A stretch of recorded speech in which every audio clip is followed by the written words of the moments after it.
Now, I don't know if you two guys have met NJ before. NJ, I don't know if you met Baptiste. Hi. I think I spoke to Yes. Baptiste a while ago when I was actually curious about the MA course, and then Yes, we pandemic did. got in the way, and here I am talking on it instead. But yeah, hello. Hi. Hello. Hi. Nice to meet you. Yeah, And you also, NJ, you should meet Jürgen if he will contact you, because he's written 9 books in creativity and writing. So branding. Sorry, I wasn't here for the rest of the day. I was talking about writing sex scenes this afternoon, so slightly different. It's been a bit of an interesting afternoon online. Oh, just let me clean the lens on my camera. I was channeling my inner Jackie Collins this afternoon. Calm down a bit now. Yeah. Oh, good. And those of you who are here for the first time, I hope you get an idea of the type of people that we work with here at Raindance. I'm so blessed to have such talented people working with us. But thank you, Rick. Thank you, Baptiste. And I will turn the afternoon, what's left of it, what little is left of it, over to Natalie Simonds, NJ. Thanks very much, everybody. If there are any final questions, do get in touch with us. We're happy to respond. I'll put in the chat box the email addresses to get in touch with us for either undergrad or postgrad. So you can get in touch with us. Brilliant. Thank you. Bye-bye. Thank you, everyone. Bye. There we go. Film school at raindance.org. Okay. And Natalie, how are you? Good. I'm good. Yes, nice chilled morning, and then lots of online lessons and workshops I've been doing. So. Look, it's a small group here today because it's a gorgeous, gorgeous day in London, and people have their cameras off. But if you say, who's here? Usually Nick puts his camera straight back on. And I know Jürgen was waiting for your thing because he was on an hour and a half ago. But welcome to the Raindance Open House. Hello, everybody. Yes, it's nice to be here. Yeah, I was only invited a couple of days ago, wasn't it? You said you want to just pop in and talk about what you'll be doing this year and what you can offer students at Raindance. So I'll introduce myself a little bit. So my name is Natalie Just Simonds, but I write as NJ Simonds. So most people know me as NJ. I've written, oh my goodness, I mean, I'm writing my 11th book at the moment. So you can buy the paranormal romance that I write as Cadis Night behind me, and a trilogy as NJ Simonds. And I also write manga. As well as being a lecturer and a consultant on all things marketing, branding, from a creative perspective. So I have lots of hats, and this last year I've spent most of them sitting in front of a laptop, which is awesome because I'm in the Netherlands, but you can hear by my voice I'm actually originally from London. My mother's English, my father's Spanish, so I've lived all over the place, and I do lots of creative stuff. So what will I be doing? So in May, there's 2 courses that I'm going to be running for Raindance, one in May and one in June. One's on creative productivity, how to get more out of your day, how to keep going, because the hardest thing for any filmmaker or writer or any creative is just to keep filling up that well of creativity and not running out of energy or ideas. And the other one is all about resilience. How to deal with rejection, feedback, criticism, and again, how to keep going when you get knocked down, which we all do. So yeah, what did you want me to elaborate on, Elliot? But I'm going to ask you a question in a minute. But in terms of rejection, I was speaking to Jürgen yesterday on Instagram. Did you know, Natalie, that at Raindance we have the gallery of rejection? And if you send us your rejection letter, you will instantly get a letter of acceptance to the gallery of rejection. Oh, well, that's nice. It just eases the blow a little, doesn't it? I mean, it's this whole industry is all about rejection, and then even when you make it, you think you've made it, and then you get your 1-star reviews and your criticism, and you still don't feel like you've made it, and that's all part and parcel of being a creative. But I wanted to ask you, you're doing a course on productivity, how you organize your brain to be more productive. You're doing one in resilience and how to accept criticism, but you just finished a couple of weeks ago a course on self-branding. And the more I navigate my self through the creative industry, the more I think that branding and self-branding is a real key to a filmmaker's success or failure for that matter. Do you want to touch on that? Because we're going to be bringing that course back at some point in the autumn. But Yes. I find it just fascinating. Well, my background originally, before I became a writer, was as a marketeer. So I've been working in marketing one way or another, branding, advertising, since, I'm going to show my age now, since 1997. The last millennium I started out.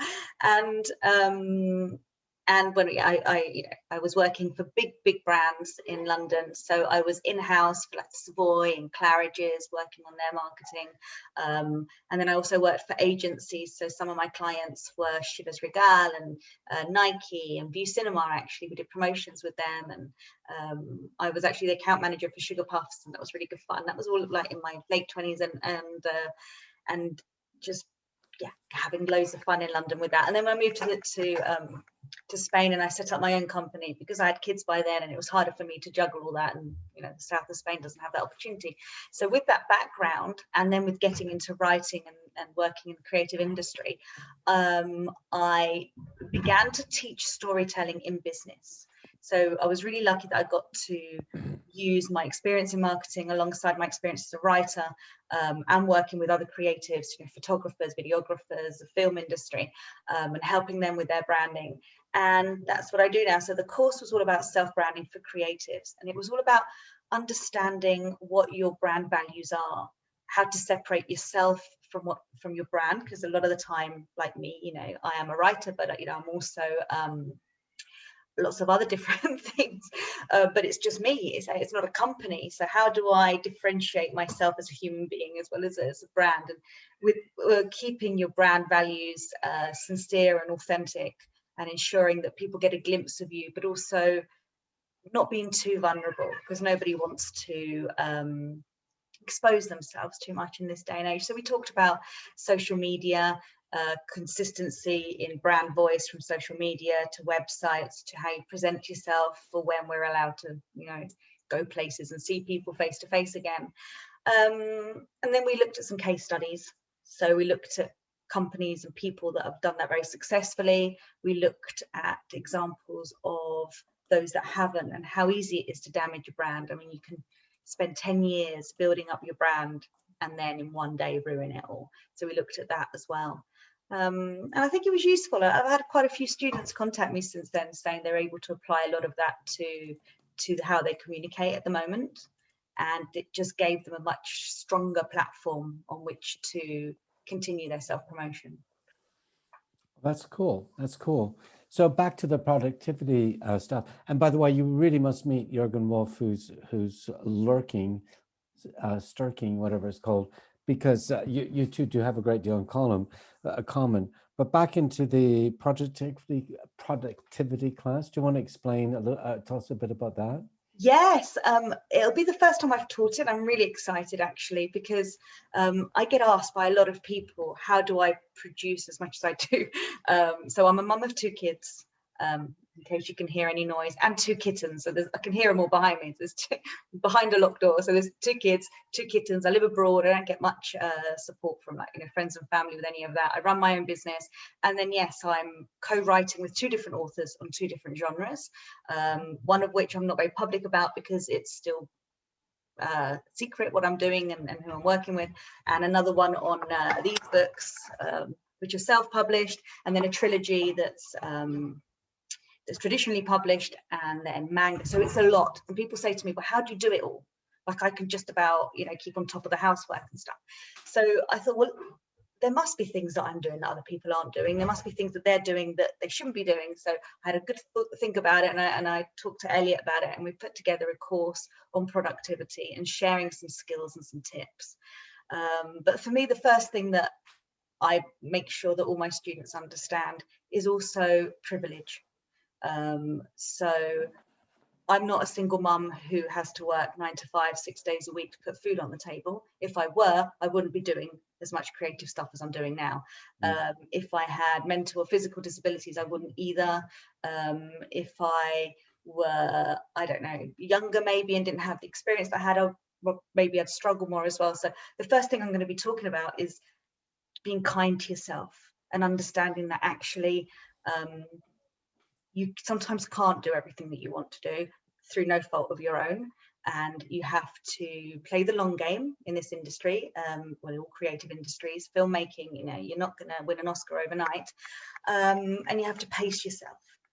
But then within those parameters, there are lots of things that everybody can do to control the external influences that are blocking them from getting on with producing more things, and help them overset mindsets internally as well.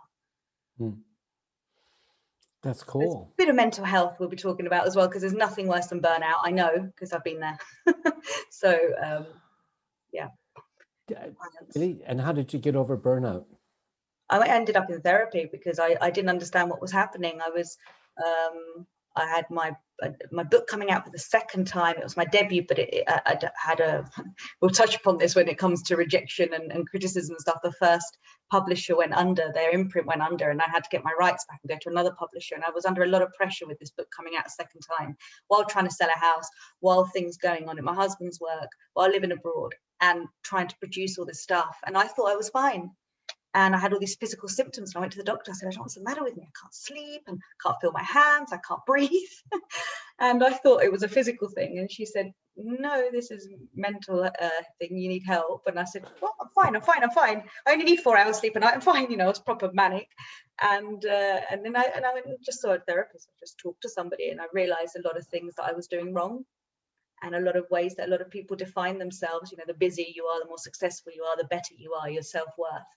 So I'm glad I had that experience. I mean, I wasn't rocking in a corner. I caught it before it affected me or my family or anything. But I think we're all susceptible to that, especially now during the pandemic. Sounds like running Raindance. There's so many things going. You're a man who's very, very busy, Elliot, and I see that. And with people like you and possibly me as well, we need it. We like to be busy. We like to keep ourselves busy, but sometimes you're someone that has more energy than the average person. You sometimes don't see the warning signs for when your body can't cope with that. So we will be talking about that as well, because there's productivity and then there's running yourself ragged. And I'm not somebody who's going to encourage people to kill themselves. Yeah, well, that's unhealthy. Well, Anna says in the chat box, your life journey, it is a romantic movie. Keep it balanced and do not worry too much. Cool. Absolutely. And actually, well, you can't see it here. I've got it on the, I wonder if you can see it a little bit if I move. No, you can't see it on the side of my shelf here. But I found some really amazing quotes that were, well, they weren't quotes, they were facts. I did some research about the fact that Picasso produced over 50,000 works of art, and Dolly Parton's written 800 songs, and the Beatles wrote 229 songs in 8 years. And these facts were really comforting to me, because I looked at these greats, these amazing, successful, creative people, and I realized that, you know, I only know 4, 5 Dolly Parton songs, and she's written 800. You know, I can only probably name 6, 7 Picasso paintings, and he produced 100,000 of them. And when I saw these facts and put them up on my wall, just to remind me that actually when it comes to creativity and productivity, just keep producing, because you're putting too much pressure on yourself. If that one movie is the one that you think is going to make you rich and famous, it's probably not. Yeah, it's a lot. Like you said, it's a long game. So your second course is about resilience, criticism. When I was building the webpage with Denise just last week, I was trying to go resilience. So we kept changing the title on you. But why don't you explain how filmmakers make, I'm just looking at the thing, make creative criticism work? But before you do that, there's Farzana has just said, can you see the chat box? I'll read it. I'm reading it now. I was invited to LA in a bid to train to win an Oscar. They sorted out the branding strategy with me first, but it never materialized because the recession came in. Now I'm older and have changed. So would I have to start on rebounding myself from scratch? Is this a branding question? I don't think you need to do anything from scratch. There's a lot of who you were that's still relevant and part of your journey and part of your brand values. We talked about that, didn't we, Elliot? We said whether you're totally green and starting out or whether you've won 20 Oscars, your values should be the same. What you have to talk about has changed. What you're communicating has changed, but your values, what you stand for, who you are as a person, and how you want to align yourself within the industry, that shouldn't change. But obviously, you know, update your links and your photos and your experiences. Yeah, you have to build your audience, but in terms of the actual core is you, Frizana, that should not ever change, I hope. No, and when it does change, when you act off-brand, that's when you end up, you know, on e-news or whatever, because that's when people go, oh, what, you've changed, that's not right, because it's your values that have changed, not necessarily you or what you're up to. But yeah, so we were talking about criticism. Sorry, what was your question again? Oh, how can they use feedback? Yeah, it's an interesting line, the whole feedback and criticism thing. I am a strong believer in collaboration. I do not think any creative person should ever be out there doing anything alone at all. I just don't see how that works. I don't think it's healthy. I think, you know, there's a reason why Van Gogh chopped his ear off. It's being creative is incredibly isolating. It's lonely. Living inside your head, it can be pretty unhealthy, and we all need people to bounce off of. So the positive side of that is that groups like Raindance, groups like collab writers, Facebook groups, I've got friendships with writers, people that will only be the only ones in the world that will understand where I'm coming from. You know, if I say to my husband, oh my God, I got this feedback, whatever, he'll be like, it doesn't sound that bad, but other writers know where you're coming from. And when it comes to feedback, you know, we're going to talk about focus groups and putting together fans of your work and having them in your own group, a controlled group that, you know, you manage, that you can give things in exchange. I have a group of 8 women that are fantastic, and they've been by my side for 5 years, and I send them first drafts and I ask them questions and they give me feedback because I know they're 100% my readers. And then at Christmas I send them gifts, and you know, it's a reciprocal, and that's the kind of feedback that you need, because I don't care how successful you are, you should never be so presumptuous that you think that you know everything you're doing is perfect, because it won't be. And as you know, once, you know, if you're a screenwriter, then there's going to be directors getting involved and producers getting involved and actors having an opinion, and what your audience sees is very rarely 100% what was in your mind before you started, because that's all part of the collaborative process of creativity.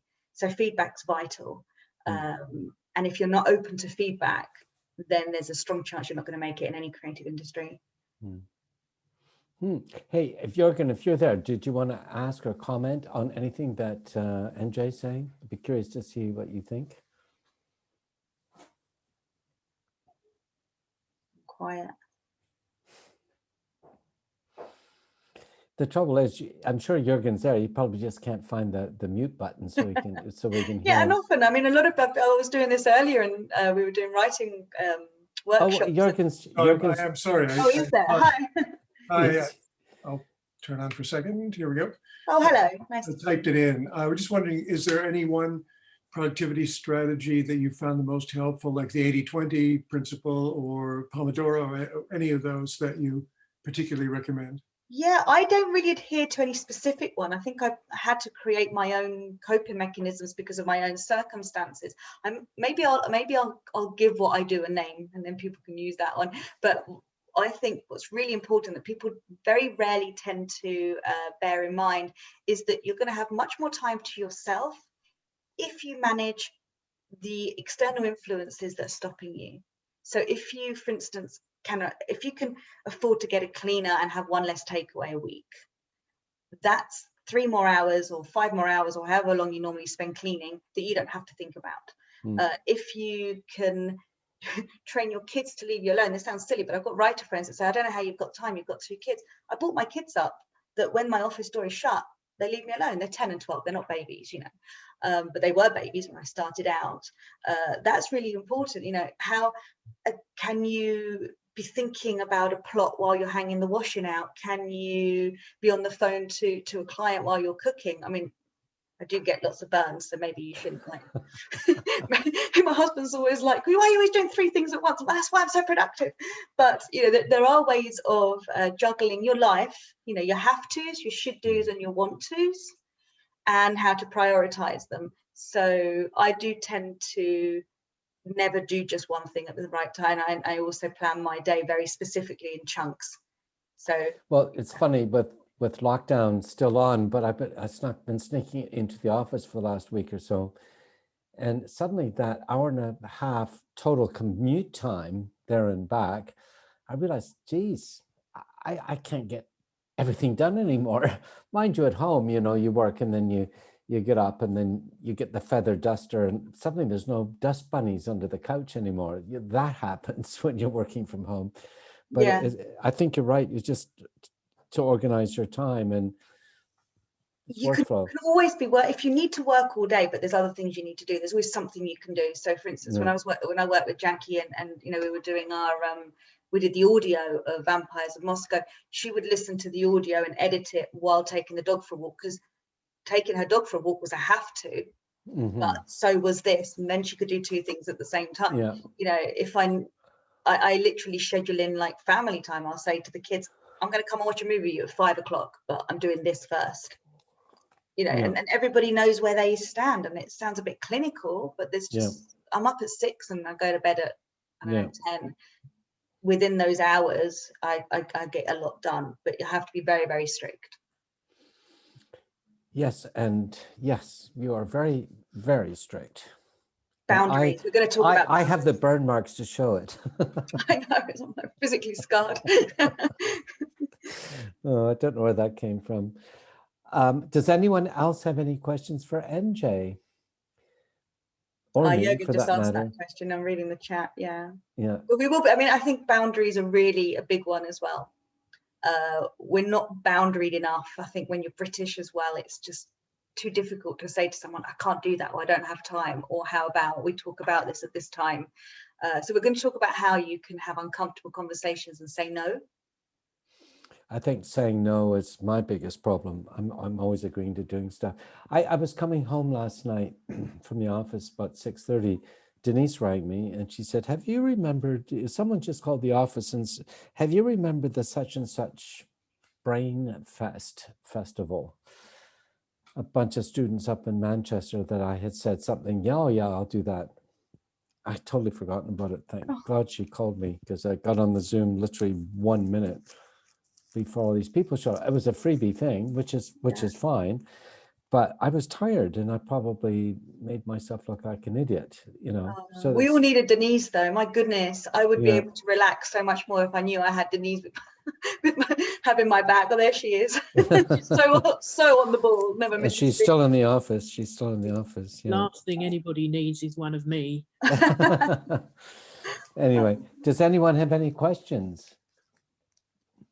I think Zana was starting a question. I'm not sure, but we'll be covering all the information. I think my little videos are up as well, where I'm talking about exactly That's what right. That's right. And the links in the chat. Yeah, the little videos help. But yeah, I think when it comes to productivity, it's not about, it sounds trite, but it's not about working harder. It's about working smarter. And it's amazing how much you can get done in a day when you get rid of all the other things that were taking up a lot of your time, and you schedule and you have boundaries, and actually we'll be linking that to what your brand values are, because once you know what your brand values are, you know what you can and can't say no to, actually. There we go. Yeah. If I develop the brand of a character, will it be compared to an existing character if they draw parallels? I'm not quite sure what that means. If I develop the brand of a character. Well, of course. I mean, I can answer that. But if you had an animated mouse with big ears who was very smart, of course it'd be compared to Mickey Mouse. I mean, this is normal, just like we compare people that we know to other similar people. Yeah, and that's not always a terrible thing. I mean, that also happens in the literary world. They say, oh my God, I've written a book and another one's just come out and it's so similar. And I always say, well, wait a couple of years, because if people loved that book, then you can then say for fans of, and then they'll like the other one. You should never rip anyone off, obviously. It's really unoriginal too, but we're all up in, I mean, how many Romeo and Juliet inspired movies are out there? Billions. So that's not the end of the world. Who's the chief critic before you get the go ahead on a movie? Well, when it comes to movies, I'm sure Elliot's probably better at answering that, but there's a lot of people, right, that are in the process before it hits the screen. the person who holds the gold makes the rules of whether your movie goes or not. And that's as simple as that. And the gold holder is different in every different movie I've ever worked on. Yeah. And getting to the gold, that's the tricky bit. So maybe a better question, Helena, is who's the first person? And as Jürgen was saying, it's the lowly script reader that you have to thrill, scare, make laugh, with such an amazing script that they tell people up the ladder. But when it gets to the top of the ladder, if everyone below in the ladder saying go, go, go, usually the money person says, boom, here's the money, where you go. Would you agree, Jürgen? Many people have the power to say no. Few have the power to say yes, but you got to get past those who have the power to say no to get up to that level where finally somebody holds the purse strings. Yeah. And so your challenge is to make the script entertaining enough and exciting enough for all those lower level people to keep passing it up and up until it gets to the point where that person who can give you a green light reads it. And Jürgen, I'm sure you know better than anyone how you say no in the film industry. They say yes, or they say, "What? Thanks for saying no. Don't call me. I'll call you." A lot of times the no is nothing. You don't hear anything back. It used to be. That's the new no. The new no is just silence. Drives me Yeah. mad. It's the same in writing. I've got a friend who's on tenterhooks because her book's possibly going to get optioned by Netflix. I mean, it was actually another book of hers was optioned by Fox, and obviously they had a 3-year option, and it died out. She got her money, so she's like, whatever, it's free to be grabbed up again. But this Netflix one, I've been told next week, and I've been on tenterhooks for like 3 weeks waiting for her as well. And it takes, I think movies and books, no one realizes just how many years and years, sometimes decades go by. I'm just But then once you're there, I really like your ideas about figuring out how to be productive, even when you're not necessarily sitting at the desk. One of the ones that I advise in terms of developing characters for screenplays is that when you go out to do your shopping or whatever you're doing, not so much out these days, but even if you're on Zoom, how would your character respond or react to the things that are happening to you? And, yes, yeah, I like that idea. That's a kind of a fun way to get to know the character without having to sit and write a biography or all that stuff. So. Yeah, because I've got a friend. I mean, talking about collaboration, I had like a 4-hour talk with a writer friend of mine who was setting me homework. I'm on my 11th book. The more I write, the more I realize I don't know how to write. I think that's what happens. You start off so enthusiastic, you're just there fulfilling your dream, and then by the end, you're like, I actually know how this works, and I'm really doubting myself. And she sent me all this homework, and she sent me a 10-page character analysis sheet. She said, fill this out for each character. I was like, and there were some really random questions in there, really random, like their favorite color, or I don't know, their star sign. And but I've never thought about star signs. And of course, once you do, you can really deepen their characters. Yeah. See, I knew you two guys could talk all night. I think we may have met at the pitch event in 2019, actually. That could be. I think we did, yes, yeah. Did you do an Audrey? Was it you that did the Audrey Hepburn idea, or it was? He was a juror. Or was it someone else that had that one? But it was the pitch where there was the biography idea for the movie. Maybe not. I know, but I do recognise your face. I think I've seen you at a Raindance thing at some point. I remember the Audrey Hepburn pitch. Yeah, I think that was one of the ones it was. But I don't know who gave it. Oh, wait a minute. I'm Nutcracker, and then thought to reproduce. So I'm just reading the Fazana. I meant Matthew Bourne watched the Nutcracker and then thought to reproduce it with an all-male cast instead of all the traditional female cast. So is it a breach of copyright if you flip the gender? No. I mean, if you're inspired by something, then you can mix it up as long as it's not a complete rip-off. And then, of course, once the licensing, like for instance, what's it called? My mind's just gone blank. Anyway, there's lots of books that every year you've got the licensing for. See, I know this show, and that my daughter's a ballet dancer, so there's two elements that you need to be careful. One is the music rights. If you use Tchaikovsky again, but he's been dead more than 70 years, so it's public domain. Or is the arrangement that your orchestra is playing or recording, is that public domain or not? So you got to be careful on that. And the second thing is if it's based on the choreography of Petipa, how is that just as inspiration, which case you'd be okay? or are you actually using someone else's choreography? In Mm. that case, you would have licensing issues. Other than that, to take a public domain story and redo it, absolutely. Yeah, that's what I was thinking. I was thinking of The Great Gatsby, actually. Like, the name just slipped my mind at the minute. But The Great Gatsby entered into the public domain in January this year.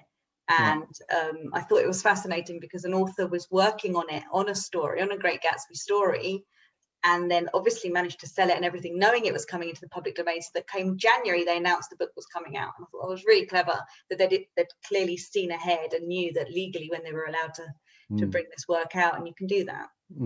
Well, and it says Salvador Dali made a few docs. Yeah.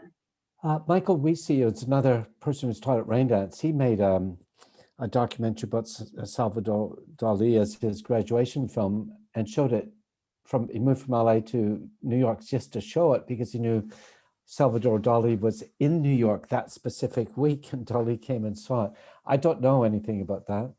I know a bit about Dali and Picasso because my grandfather was a painter my family's from Barcelona, and my grandfather was quite a prominent painter in that time in the 40s and during the Civil War. And he actually, he was at events where Dali was at, and he knew Picasso, Picasso knew him, which I thought was just, my dad has a memory of holding his dad's hand and walking past the library where Picasso painted. It's a famous library where he did a mural, and he actually greeted my grandfather by name. It was a shame because my grandfather was completely bonkers and very, very poor.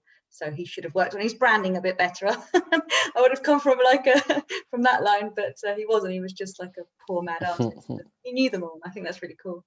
Hey, I'm doing a quote every day on my my social. Would you like to hear my quote of the day? My favorite quote of the day. It's an old Amish saying from when I was a kid. Difficulty is a miracle in its first stage. Okay, I like that. Difficulty is a miracle in its first stage. That's not bad, is it? And it's true. It's true. And, it's a bit similar to that. Everything's difficult until you've done it. And if you don't get through the first stage, there's no chance of a miracle either. So. No, absolutely. And we're going to talk about that because with resilience and rejection and all those themes and criticism, everyone says just keep going. But sometimes you need to know when to adjust, and sometimes you need to know when to give up on that project and start a new one. And how we'll discuss that on the course. Well, I can't thank you enough for taking this time off on a Saturday late afternoon for you over there. Yeah, it's 6 o'clock and I'm keeping to my schedule, which means I have to go and make dinner for my family. Yeah, and I need to go too. Everyone, we're going to send out a follow-up email tomorrow with the recording, and we'll put the minutes down when Jürgen's talking or NJ's talking. But please give yourself a big round of applause for sticking around for 3 whole hours. Well done, everyone. Thank you, NJ. Thank you, Jürgen. Thank you, Denise, for organizing this. And how about a socially distanced elbow bump? It's very bizarre. That's the most bizarre thing to have come out of the pandemic, I think, the elbow bumps. Okay, I'm going to end the meeting now. Thank you very much. Thanks all. Take care. Take care then. Thank you.